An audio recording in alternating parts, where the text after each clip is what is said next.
Olá, bom dia! Você sabia que setembro é o mês da Bíblia? Mês que a Igreja Católica nos convida a conhecer com profundidade a palavra de Deus? Este é um dos assuntos do programa de hoje, que vai falar também sobre o documentário produzido pelo Instituto Hesed. Solta a vinheta que o Fé em Movimento está no ar.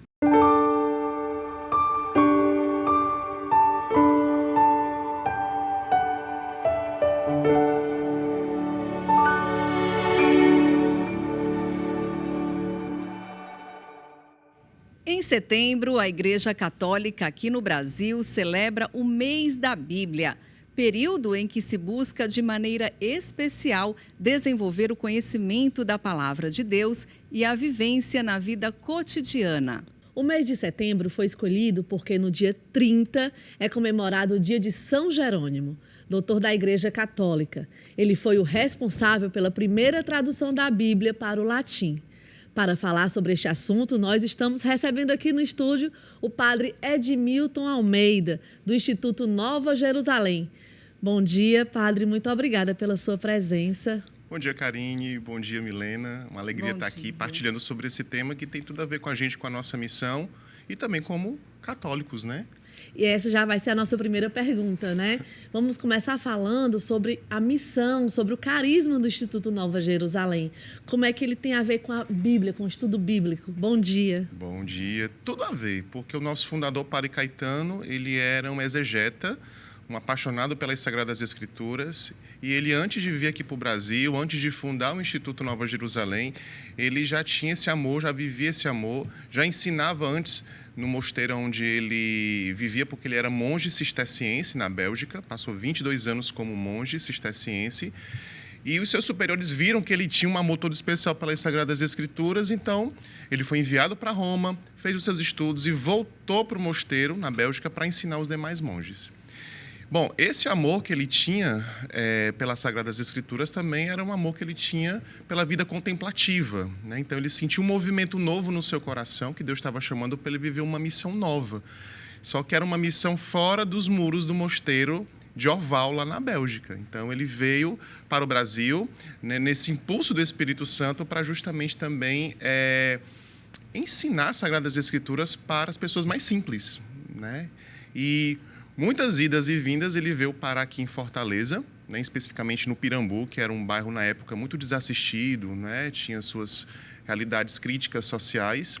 E através da sua fé, do que ele testemunhou para esse povo, do amor pela palavra de Deus, ele também ajudou a socializar o bairro, né? Então, quando nós falamos em palavra de Deus, a gente lembra muito do Padre Caetano, porque ele viveu essa palavra na prática, mesmo tendo estudos aprofundados, não é? Saber vários idiomas, tanto o hebraico como o grego, mas ele também na vida simples, e ele escolheu isso, viver com os mais simples, viver o sentido da mensagem das Sagradas Escrituras.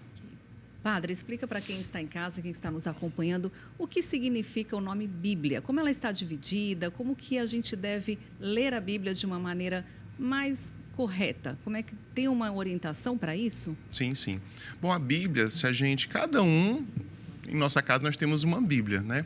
A Bíblia, na verdade, ela é uma coleção de livros. Existem vários livros na Bíblia, como se fosse uma biblioteca. A gente, quando vai para algum canto e leva a Bíblia, a gente está levando uma biblioteca, né? Então, ali é a forma como Deus foi agindo junto ao ser humano, em várias épocas, né?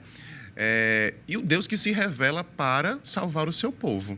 Então, a Bíblia ela está dividida entre Antigo e Novo Testamento, mas a ação de Deus perpassa esses dois blocos de livros, né? Tanto o Antigo como o Novo, que é o ápice, porque a revelação, né, chega ao seu ápice na pessoa de Jesus Cristo.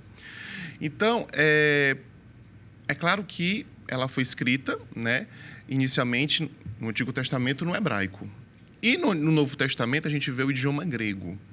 Para nós que somos de outra cultura, de outra época, nós temos que, aos poucos, conhecer e ter certeza que é um livro que é de uma outra cultura, né? Agora, nos atinge e nós podemos acolher essa mensagem por causa da fé, né?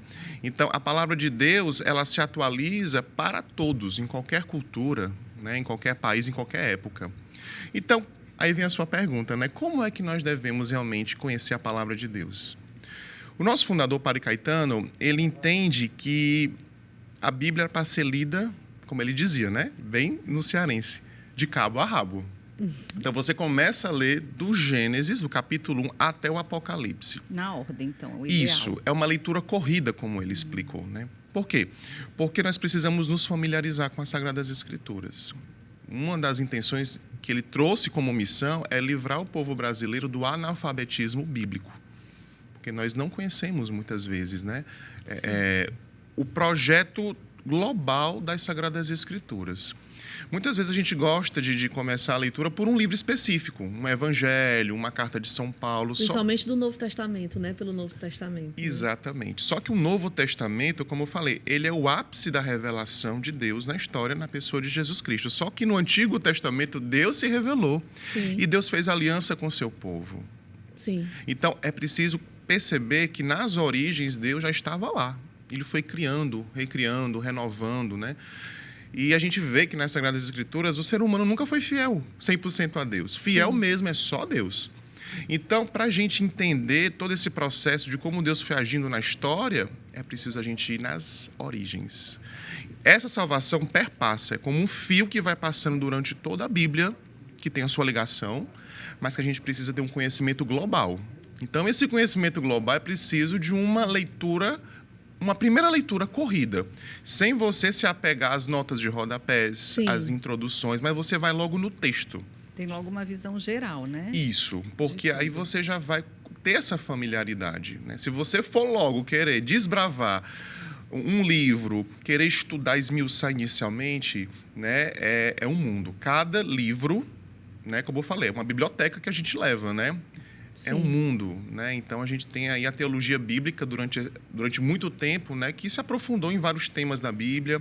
Mas para quem está iniciando, que você pode iniciar em qualquer momento, começa pelo capítulo 1, versículo 1 do Gênesis. Ótimo. E detalhe, Ótimo. Bom, nós sempre passamos para as pessoas que, se você ler 4 capítulos da Bíblia por dia, 4, você lê a Bíblia em um ano.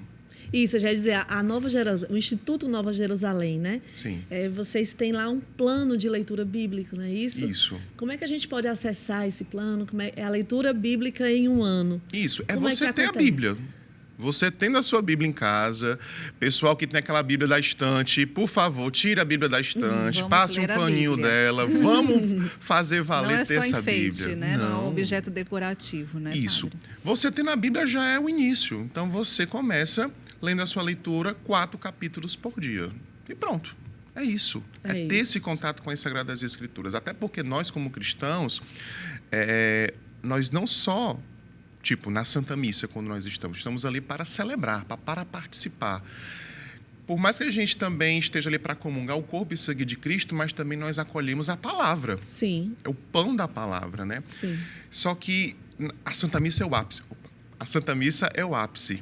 Só que, assim, na nossa vida diária, esse pão está ao nosso alcance. Então, é ter a Bíblia em casa e começar a ler os 4 capítulos por dia, né? Excelente. Não tem segredo, Fica é muito a dica, simples. né? Hashtag fica a dica. Exatamente. Este ano, o livro de Ezequiel é o tema do mês da Bíblia. As comunidades, então, são convidadas a refletirem a partir do lema "Porém em vós meu espírito e vivereis". Qual a mensagem, padre, dessa reflexão? Bom, a gente sabe que todos os anos, desde a década de 70, a CNBB, né, motiva, né, justamente esse período do mês de setembro para se aprofundar em um livro da Bíblia. E nesse ano nós vamos, né, aprofundar o livro do profeta Ezequiel. Bom, o livro trata, na verdade, de um drama que o povo de Israel estava vivendo, que é ser exilado na Babilônia, devido a toda a questão do pecado de Israel, e que isso culminou com o exílio. Né? O povo foi exilado para uma terra estranha, uma terra estrangeira. E aí vem a ação de Deus, através do profeta Ezequiel, para, digamos, levar esperança para esse povo que está passando por uma crise de fé. Sim. Então, a crise representou, na verdade, né, a destruição de Jerusalém, a destruição do Templo de Jerusalém. Então, esse povo ficou em crise porque perdeu a sua identidade. E mesmo estando em outro país, Deus não abandona o seu povo de forma nenhuma. Então, a ação do profeta Ezequiel foi justamente para que esse povo perceba o que eles fizeram, né? As infidelidades, o coração fechado, mas saber que Deus está ali para renovar de novo essa aliança, né? E dizer que o exílio vai passar, não é para sempre, né?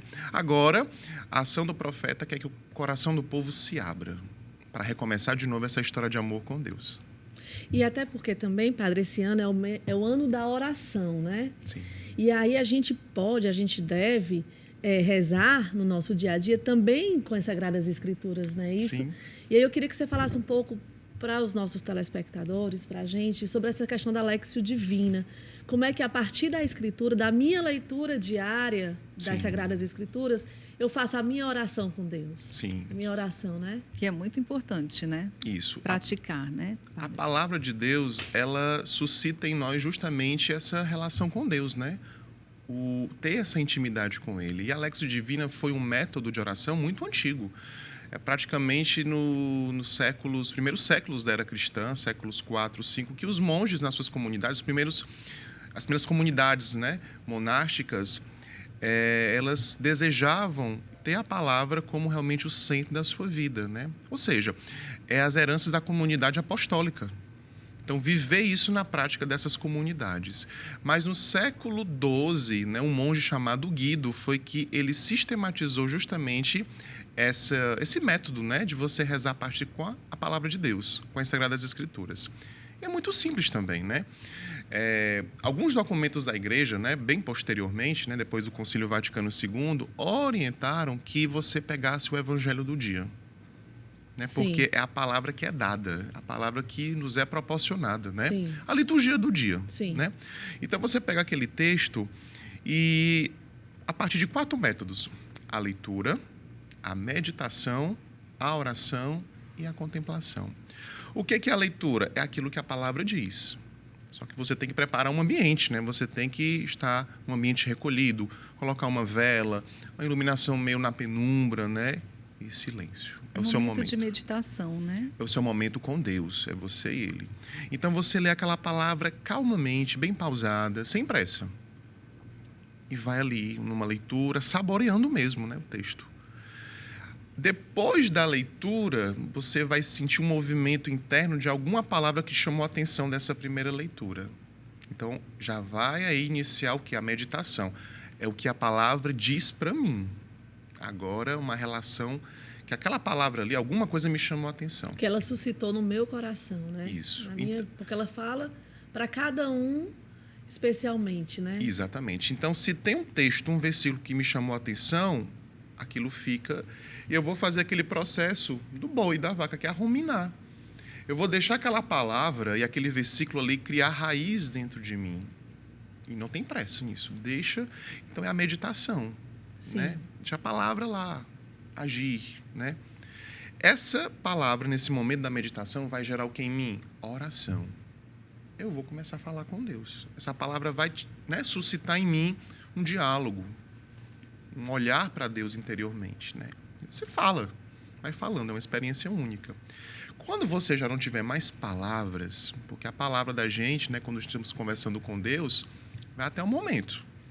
Porque nós já estamos cheios de Deus. Então, esse momento da contemplação. Não precisa mais falar nada. É a presença dele que a gente experimenta. E também é um momento assim que você tem que se deixar. Né? Depois você louva, você agradece. Né? A Léxio Divina, basicamente, é isso. É essa proposta, né? É essa experiência com as Sagradas Escrituras. Você pode rezar, sim, com as Sagradas Escrituras. E quais são os Pode benefícios? e deve, né? E deve. O que isso pode realmente engrandecer? De que maneira que engrandece espiritualmente a partir desse hábito? Né? Quais são as principais mudanças que a pessoa começa a perceber a partir da Léxio? Primeiro, o amor pela palavra de Deus. Né? A gente sabe que é uma palavra de vida, que é a ação de Deus na história, que a gente vê em todos esses livros, na história humana, que agora vai participar da nossa história. É como se nós estivéssemos... É como se fosse uma continuação das páginas da Bíblia, mas agora na nossa vida, na nossa realidade, né? Então, é um oásis que quando você experimenta inicialmente, você não vai abandonar. Sim. Vai ser todo dia, vai ser uma busca. Mesmo dias agitados, mesmo na correria, mas a gente vai saber aonde buscar aquela água que sacia de verdade, né? Você vai ter mais desejo de conhecer as Sagradas Escrituras ainda mais, porque a gente passa a vida toda, na verdade, conhecendo. Padre Caetano, ele, mesmo com nosso fundador, né, mesmo com todos os estudos, mesmo com a experiência dele, ele diz: olha, eu não conheço nada da Bíblia. Porque é um universo, né? Agora, quando você se abre para essa experiência, você sabe aonde buscar. E ela se dá. Então, claro, a gente vive uma maturidade na fé maior, porque a palavra de Deus, ela nos dá uma maturidade de fé, né? De perceber que se Deus agiu com os profetas, agiu com os discípulos, agiu através de Jesus, com tantas pessoas que toparam com Jesus, age também na minha vida, né? Então, eu vou seguir a minha caminhada. Eu vou para frente. Eu sei que Deus, e com a sua palavra, ele me impulsiona. Esses são os frutos, né? Fidelidade. A gente quer também estar junto do povo de Deus, porque a palavra ela tem que ser partilhada, né? A palavra não fica só em nós. Então, às vezes, uma experiência de Lex Divina, de manhã cedo, por exemplo, né? A gente vai para o trabalho, a gente está cheio da graça da palavra. Então, alguma coisa, algum gesto é traduzido de bondade, um gesto de bondade, um sorriso, um acolhimento, até um momento de silêncio também, porque a gente vive num mundo tão barulhento, né, que às vezes uma atitude nossa de silêncio para as pessoas gera harmonia, ordem. Até o nosso hábito religioso, uma vez eu escutei que quando as pessoas veem o hábito religioso de qualquer congregação, né, no mundo tão caótico que a gente vive, quando alguém olha para um religioso de hábito, ali tem ordem. Sim. Porque é um sim que nós demos a Deus para levar a presença dele através de nós para onde nós estivermos, aqui no estúdio, nas missões por aí junto com o povo de Deus nas paróquias, né? É a ação dele, né? É a palavra que age primeiro em nós e ele nos faz instrumentos para alcançar onde ele quer, na obra que ele quer realizar. Porque a gente só consegue transbordar aquilo que a gente está cheio, né? Exatamente. E a palavra é água viva. Eu preciso me esvaziar de mim para eu me encher dessa água viva e conseguir transbordar. Perfeito, é isso. Não é isso? É isso. Padre, muito obrigada pela sua presença, mas Passou antes de muito terminar, rápido. muito rápido, né? Gratidão, nem percebi também o tempo passar, minha gente. Mas eu queria, para a gente encerrar, que você falasse, convidasse as pessoas a conhecerem o Instituto Nova Jerusalém. Sim. E se disponibilizar para ler a Bíblia. Sim. Né? Porque a gente precisa, em meio a esse caos do dia a dia, ser prioridade a leitura bíblica, Sim. não é isso? Isso. Como a própria Karine falou, não é? Eu sou padre, sacerdote, e pertenço ao Instituto Nova Jerusalém, que fica aqui em Fortaleza, né? Lá no bairro do Cristo Redentor, Rua Francisco Calaça, número 178. Nós temos uma biblioteca também, né? Que é o legado que o Padre Caetano deixou para nós e para o povo de Deus que queira, né? Conhecer também. Quem quiser ir lá, fica à vontade. Nós temos missas de segunda a sexta às 17 horas. Nós até tivemos a dedicação da Capela do Espírito Santo, né? Dom Gregório esteve conosco e foi um dia maravilhoso para nós, né? Então, todos estão convidados para nos conhecer. E também, né, quem sabe os jovens que queiram conhecer como é que é o nosso estilo de vida, se sintam chamados aí também a querer descobrir o carisma da Nova Jerusalém, é nesse endereço. Acho que também, né, vai ter aí os nossos contatos. Perfeito. A gente coloca, pode deixar. E, minha gente, a palavra de Deus é o nosso tesouro. Você falou muito bem, né, no início de São Jerônimo, né? Ele também, pelo amor que ele tinha pelas Sagradas Escrituras, ele pegou aqueles textos ali, em hebraico e em grego, e traduziu tudo para o latim. Então, a gente tem que considerar, né, toda essa doação de vida, né, essa vocação que Deus suscitou, para que a gente acolha essa palavra e faça dessa vida para todos nós. Então, não somente no mês da Bíblia, viu? Porque o mês da Bíblia é uma motivação, é um momento especial, mas dezembro, qualquer mês do ano, qualquer época da nossa vida, a palavra tem que ser o nosso tesouro. É isso. Que coisa mais linda. Padre, eu vou pedir para o senhor continuar aqui, que a gente vai para o intervalo, para ele dar uma bênção final aqui para a gente, para o programa, para todos que estão nos acompanhando, Com tá bom? certeza, que maravilha. E depois do intervalo, a gente vai falar sobre o documentário do Instituto Hesed, do Caos à Esperança. O documentário retrata o poder da fé em meio à tragédia no Rio Grande do Sul. Fica por aí, que a gente te conta tudinho já já.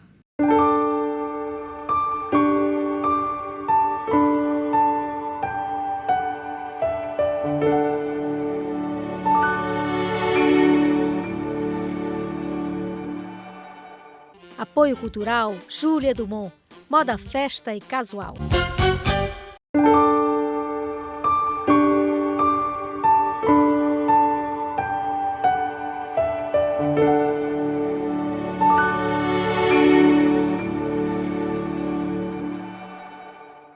Apoio Cultural Júlia Dumont. Moda festa e casual. Entre abril e maio deste ano, o Rio Grande do Sul viveu dias difíceis, que ficarão marcados na história do Brasil e do mundo. Foram inúmeras mobilizações para resgatar vidas e recuperar a dignidade de um povo durante as fortes enchentes. E um grupo formado por 11 missionários do Instituto Hesed esteve no Rio Grande do Sul por 3 vezes, levando ajuda material e apoio espiritual. Essa missão solidária está retratada no documentário Do Caos à Esperança. Eu estive no lançamento oficial do documentário e conversei com as irmãs Maria Raquel e Maria Joana. Acompanhe.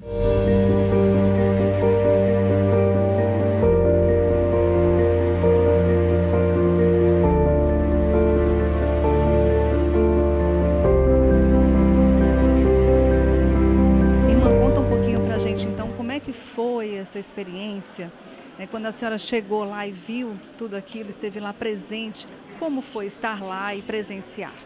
Olha, eu acredito que uma das maneiras da gente descobrir se verdadeiramente amamos é quando a dor do outro dói na gente também.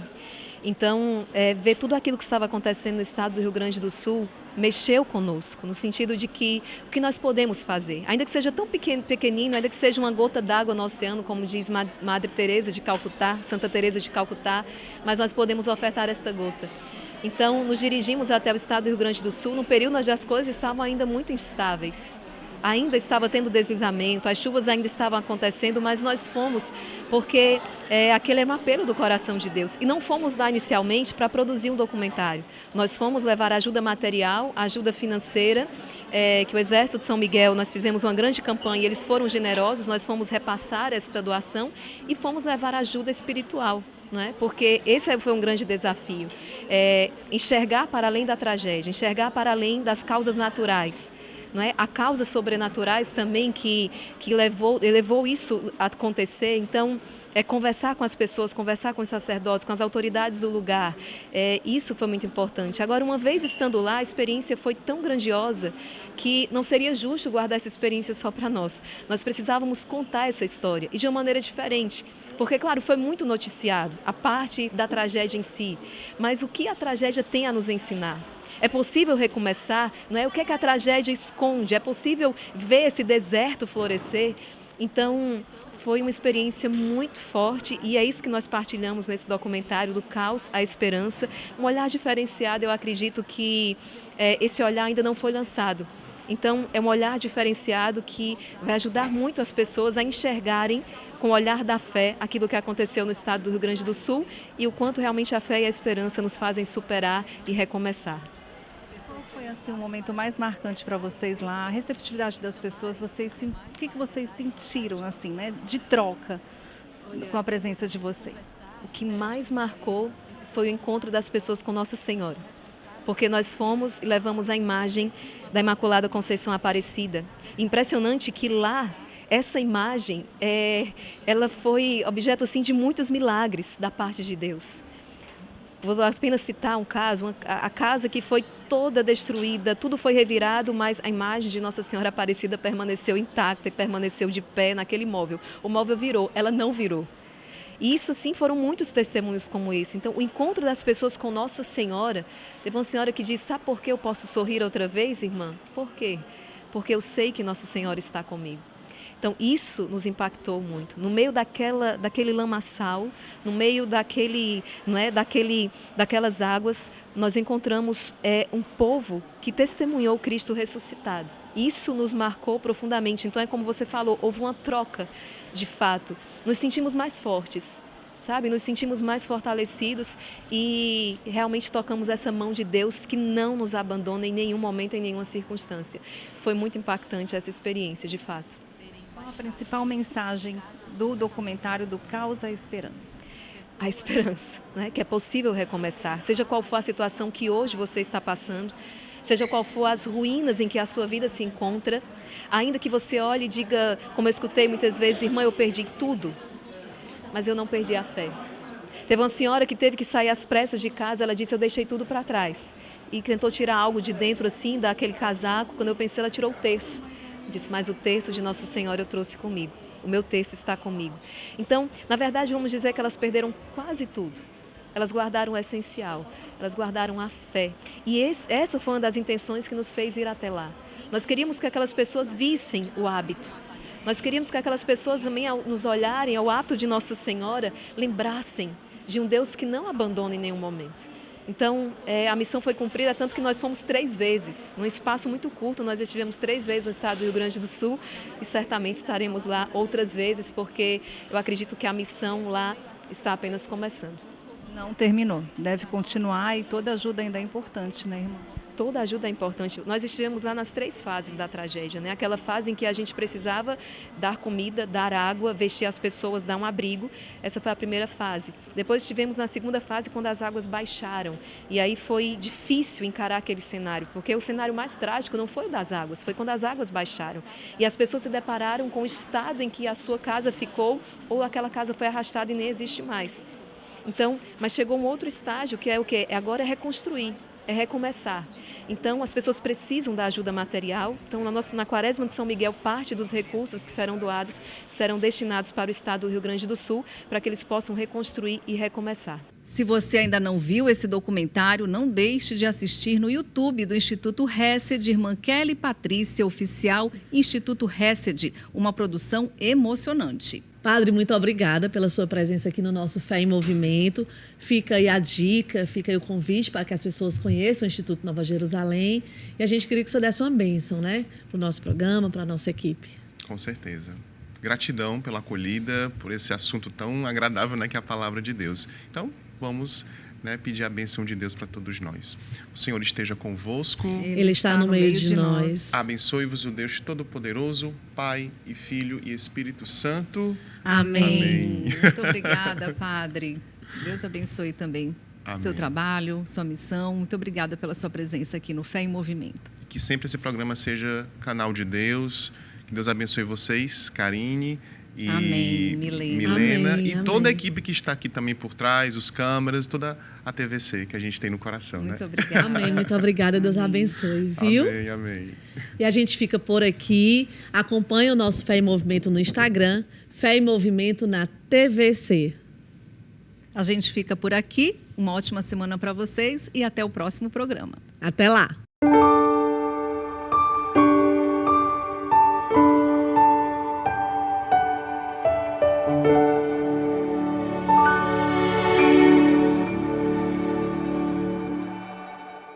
Apoio Cultural Júlia Dumont. Moda, festa e casual.